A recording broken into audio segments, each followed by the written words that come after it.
Hey everybody, this is Mr. Todd. This is Stories and Solutions. I have a co-host, special co-host here. Um, you guys know him as Super Malaman, and he's a botanist, and he's going to educate us on Astro Botany, correct? And Sir. orbital gardening, which was something that I looked up, and uh, would you call it a thesis? Yeah, I'd say that. Yeah, I read up on the thesis, and so I think that you'll explain it better than what I can. So I have my guest here, Malaman, and he's going to talk to us about orbital gardening, and take it away. Roger that. So thanks for having me on the show again. The last episode was great. We talked for a long time, 2 to 3 hours before we even actually got to recording. So we made sure to hit record at the start this time. But yeah, I'm really happy to be here. I studied botany at the University of Hawaii, just an undergrad, still plotting on getting those higher level degrees. But I've always been heavy into writing and exploring kind of the fringe of whatever field that I'm working in, whether it's music or chemistry, science, whatever. And as a botanist, as someone who I actually got to do some work in the field, I had a lot of hands-on experience working in plant nurseries, at farms. I ended up as the gardener up at the Punch Bowl Cemetery for a little while. And I was a biologist for a little bit, doing field surveys and stuff like that for Stantec. And through all of that. What's Stantec? Oh, it's a biological review company. They do a lot of stuff for construction companies and stuff like that. They go out there and make sure that the environment is okay for people to go in and actually do manual labor in those areas, because especially in places like California, they have lots of regulations, lots of protected species. So my job was to basically look at an area and say, okay, it's okay for plants, or there are no protected species in this area, and to kind of sign them off so that they could do maintenance and repairs and stuff. Only there for a little while, but it definitely gave me a big an experience that has impacted my view of things. And one idea, even when I was still in school, that kind of I was fascinated by, was this idea of astrobotany, of not just growing plants here on Earth. We pretty much mastered that, right? Like, we're an agricultural society. And I think that the next step, they talk a lot about traveling to Mars being the goal of humanity, right? Just being able to spread out outside of our planet. And I think that's very ambitious. It's a very ambitious goal. And I think there are more close to home things that we should be focusing on, things that we could probably pull off. Yeah, I agree with you. And so in order to do that, I'm trying to push the envelope towards what I call, orbital gardening, right? Because astrobotany itself is already being practiced. NASA has already grown some of microgreens. They tried to grow another species a little while ago before that on the actual spacecraft, International Space Station. They're doing botany experiments up there, which is what I was trying to shift my studies towards to near the end of my schooling. And because of that, because there's such little, there's such little infrastructure. Being on a spacecraft, there's so little space, there's so little weight that you can add on to the spacecraft.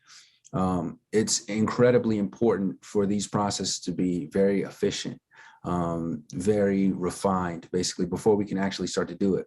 The way water works in microgravity, basically outside of the Earth's influence, is not the same as it is on Earth. And a lot of plants rely on the actual gravity to pull the water through the system that they have.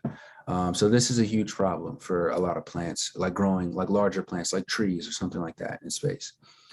So I guess my main focus is, of course, to get the idea out there, right? To push the theoretical envelope. I do believe that theory is an important driver of actual science. Like, if you look into the history of major scientific inventions, especially since the age of media, it's been largely driven. You ask those guys, what made you want to study you know, this, what particle physics, and they'll say, I watched Star Trek as a kid. Oh, okay. You know? Yeah.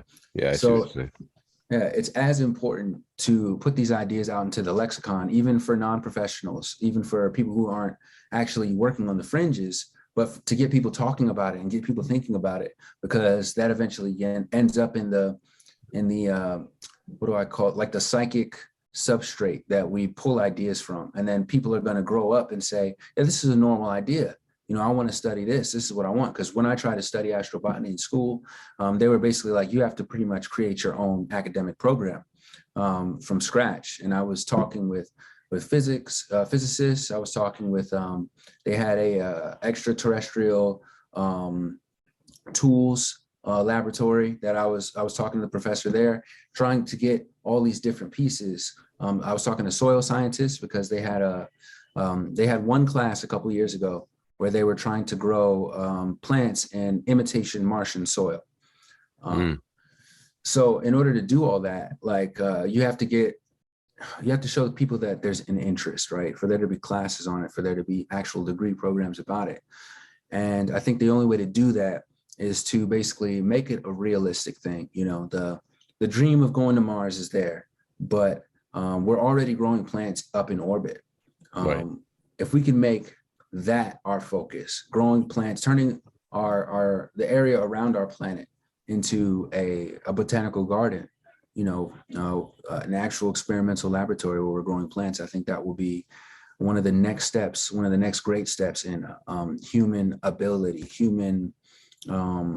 showing that we are capable of basically transforming our situation again. You know, the agriculture itself completely transformed our species, you know, depending on who you ask, of course. But things went from us being in bands roving around the planet to the eventual super states that we have today, all because of agriculture. And I think that the next step in agriculture would be, of course, you know, fixing the things that we have now. You know, that's kind of a given, right? Monocrop systems are obviously not built to last. Growing one plant in massive areas, right, that depletes the soil and causes lots of damage. All those problems. That's a GMO, right? Right. GMOs are a huge problem as well, depending on the context.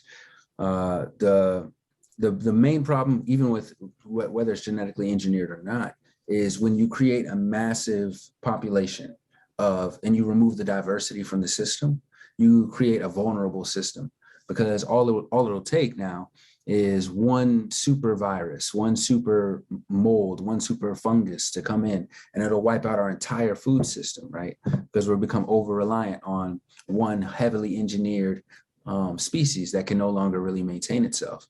And that's the issue, is the vulnerability of our systems, right? We talk about global warming and how everything is eventually gonna collapse and completely change because of the heat, you know, the planet completely changing the climate, the poles switching, all of these things that are supposed to completely destroy us. And in my mind, I think that one, it'll never be the end of the world completely, but there are ways that we can mitigate, right? We can create systems on systems on systems. We can create a system that's so complex, so robust, that if 100 different elements of it collapse, we still have so much to rely on.